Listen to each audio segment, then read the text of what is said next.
Hello, everyone.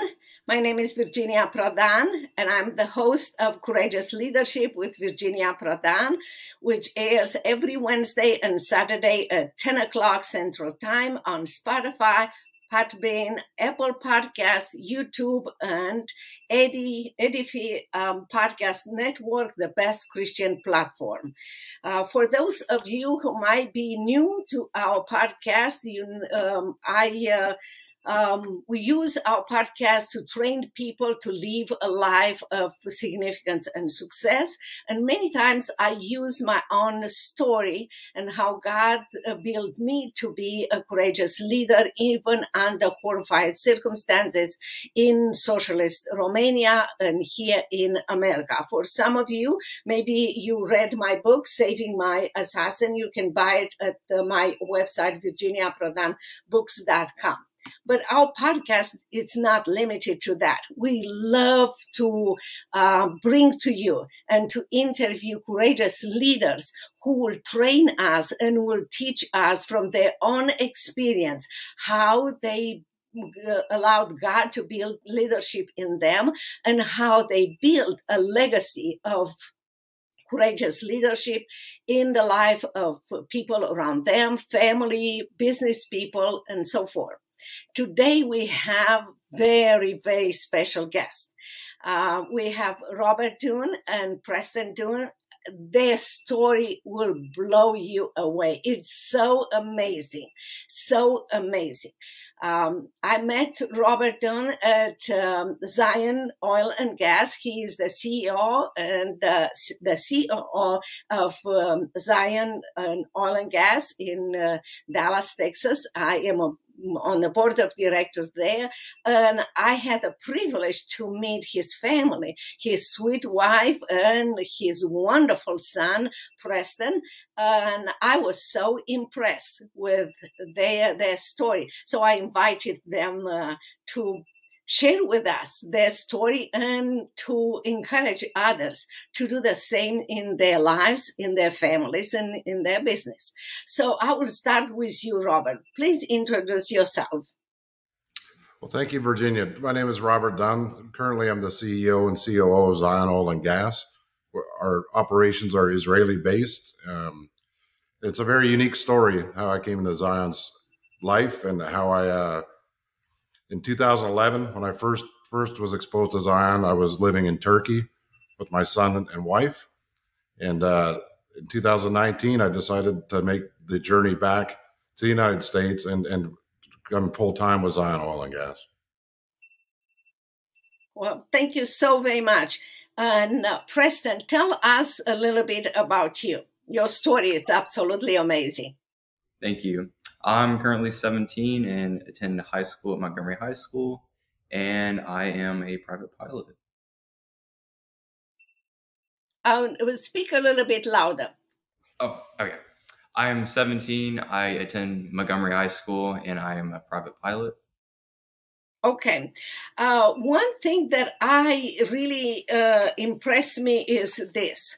You, Robert, like you said, you were the CEO of different companies and you travel all over the world with your family. And your son was, as part of your family, travel all over the world with you.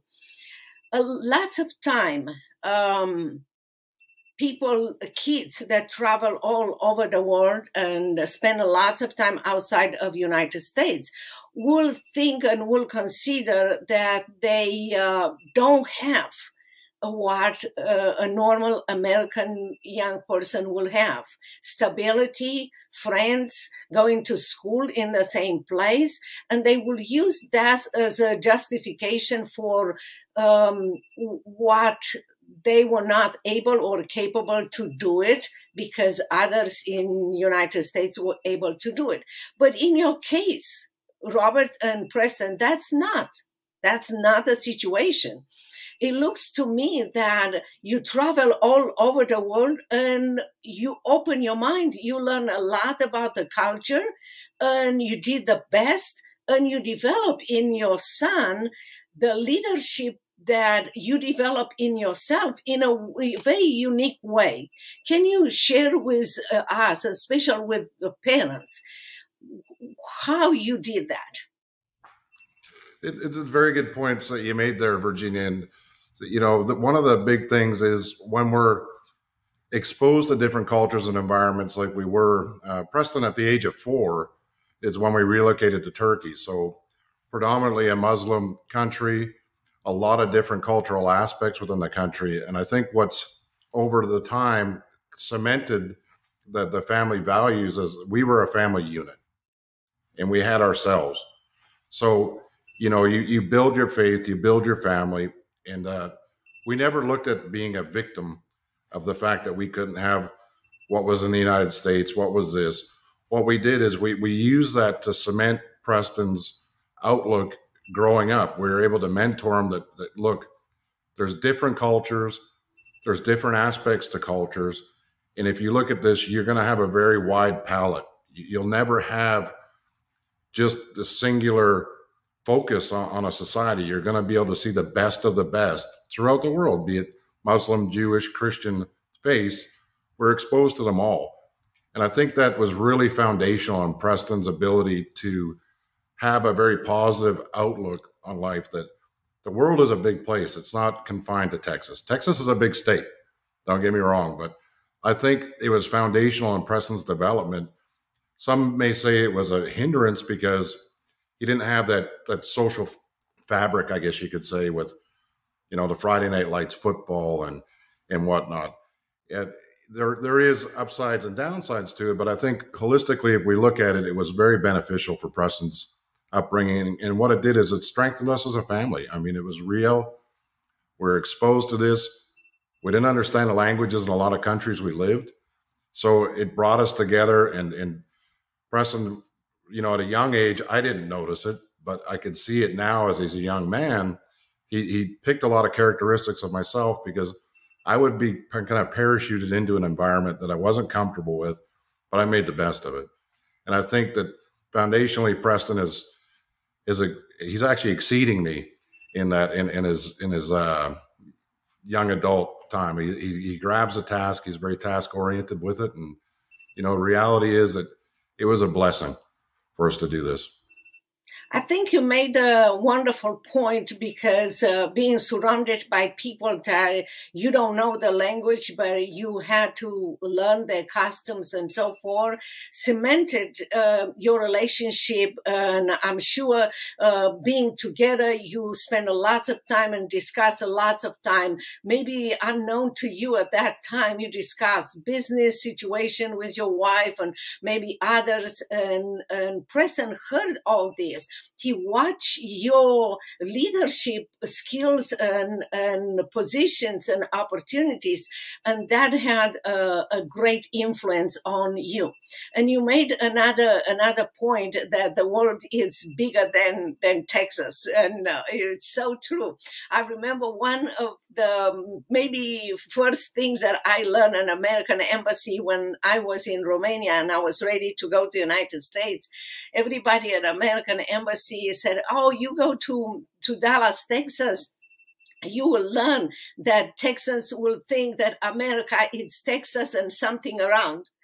So it's true. We in Texas many times think that the world revolves around us, but the world is, and the family. The cementation of the family is so important, and many parents have to pay more attention, especially now in our changing culture, to take the time and build in the life of young people the desire and the importance of a family. And that's exactly. And I think your part is very important, but I believe Preston part is important too, because many times I say to my kids, I taught you, but you are teachable. It's important for a young person to be teachable. And that's what Preston is. He is a young man, and he is teachable. He loves to do things and imitate. He has the opportunity to meet people, important people and skillful people. He imitated not only your leadership, but when I read on his resume, how God put in his path, in his life, a retired Air Force major with a wonderful experience to teach him about flying. That was an important point in his life. But before we get to that point, Preston, I would love to tell us how you as a child in that environment value the family and how important it is for you right now. I've had excellent journeys throughout the countries we lived in. I made amazing friends over the countries, and I'm blessed that I'm fortunate that my family could do these certain things. And yeah. How you develop and when you discover that you have a love for flying. Obviously, you were able to fly with your parents all over. And lots of people fly, young people fly. But there are some points in your life where you discovered that. When was that point? It had to be when I was very young, when I would have to say 4, when I first got on my first plane. Ever since then, we always moved and traveled and vacationed to other countries, and we were always on planes. And one day I thought to myself, you know what, I kind of want to do this. And when the time came, I got fortunate enough to be able to do that. And ever since then, it's been a very good journey. Must be a scary moment for you as a young person and for your parents. I mean, sometimes we are scary or concerned when we give the car keys to our first-time drivers, teenagers. But when you let your child to fly an airplane, that must be really scary. How did you feel the first time, or the first time when he had to go to school to learn flying, Robert? I didn't have any nervousness. I knew that it was God's will. I knew he was protected, and it was a very proud moment. And the moment that on October 20th, when Preston soloed the airplane, it was emotional, just the sheer joy to watch him fly by himself. Obviously, there wasn't any dry eyes. It was a very proud parenting moment. So what was the year? It was 2021, October 20th, 2021. So it was quite remarkable because he was too young for his license. The FAA has regulations, and it was 17 years old. He was 16. So to watch him accelerate and advance, you have to be 16 years old to solo. So he met that milestone. But it was amazing to see it. To see the confidence level build, knowing that if you break down, you can't pull over. And for him to be able to go through all this incredible training that he received, where, the instructors and other pilots from the school that he was going to, saying he was natural. He's very cognizant of emergency procedures. He was at one point during his private pilot journey, he was being tested on a commercial level, just because they were kind of running out of syllabus for him to do. So a long answer to your question, Virginia, is I didn't have fear. I guess I had just more parental excitement. I know my wife, it's intrinsically the mothering instinct with the children, but I think it was both of us was one of the most proudest moments to see this. And it was remarkable to watch. Have you ever thought that was you reach and you accomplish, Preston, the impossible dream? Flying? It was a really good milestone in my life, for sure. Can you talk a little bit louder? It was a really good milestone that I accomplished right then. I realized from that point on that I got this and I can overcome more difficult tasks as my aviation career pursues.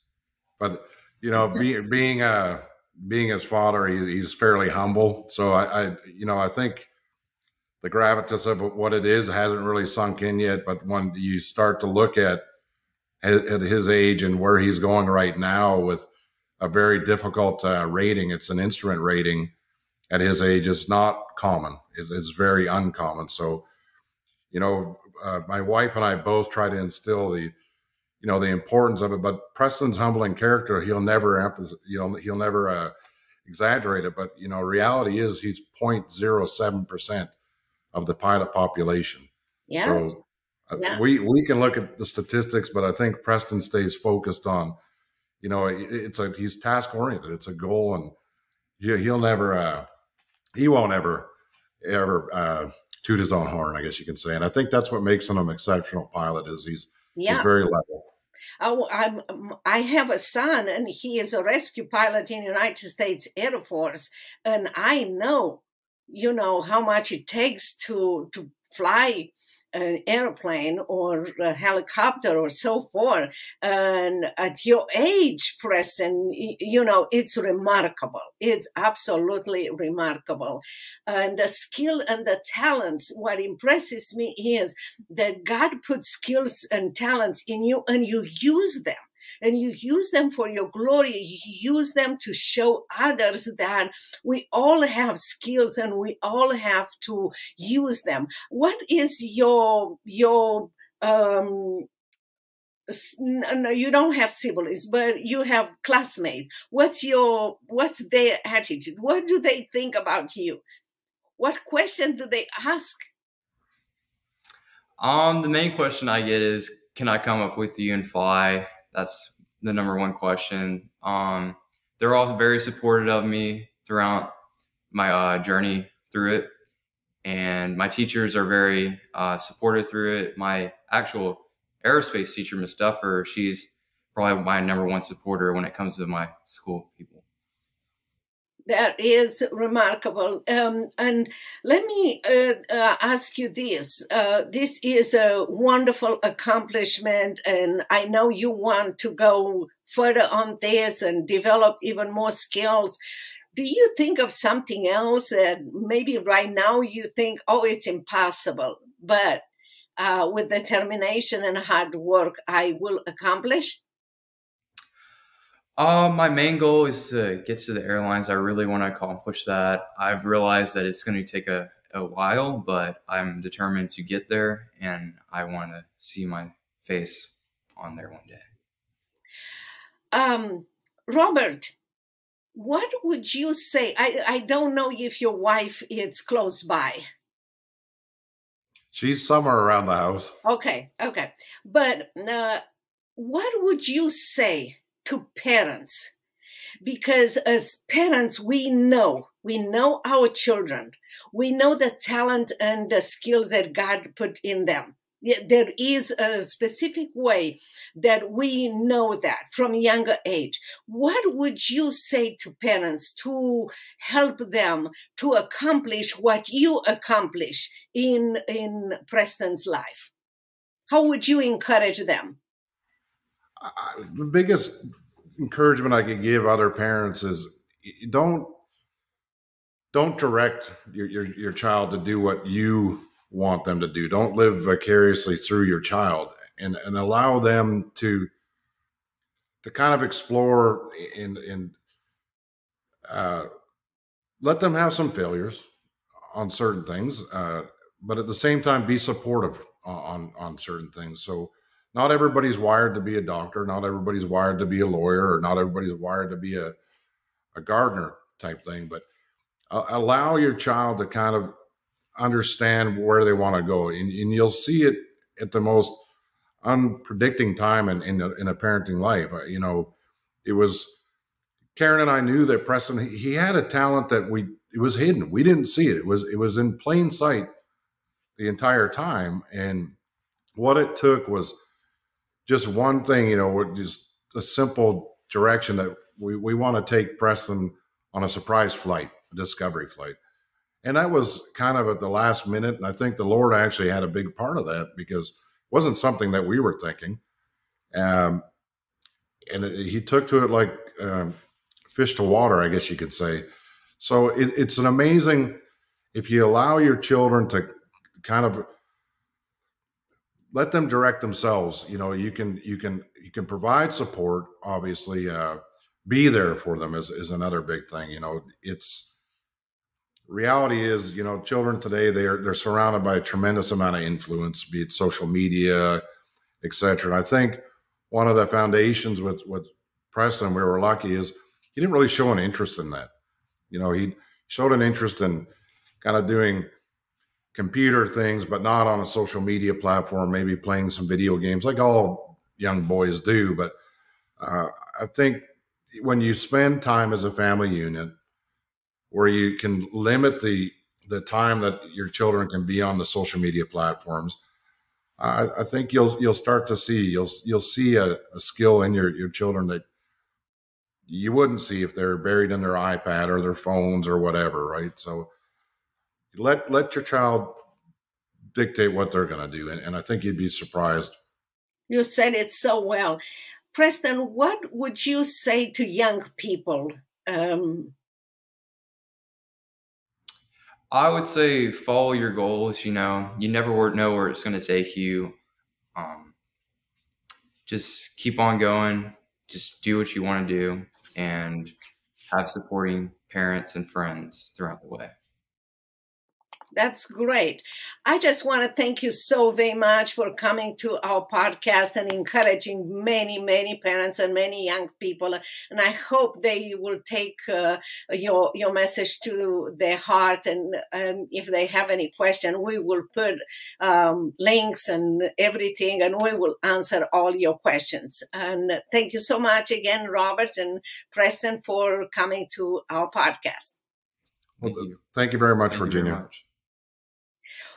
Thank you so much for watching and listening to our podcast, Courageous Leadership with Virginia Prodan, every Wednesday and Saturday at 10 o'clock Central Time. Our podcast is on Spotify, Podbean, Apple Podcasts, YouTube, and Edify Podcast Network, the best Christian platform. We are so grateful you are here, and we hope you keep in touch. If you have any questions, please send us your questions and keep in touch. Until next time, bye-bye.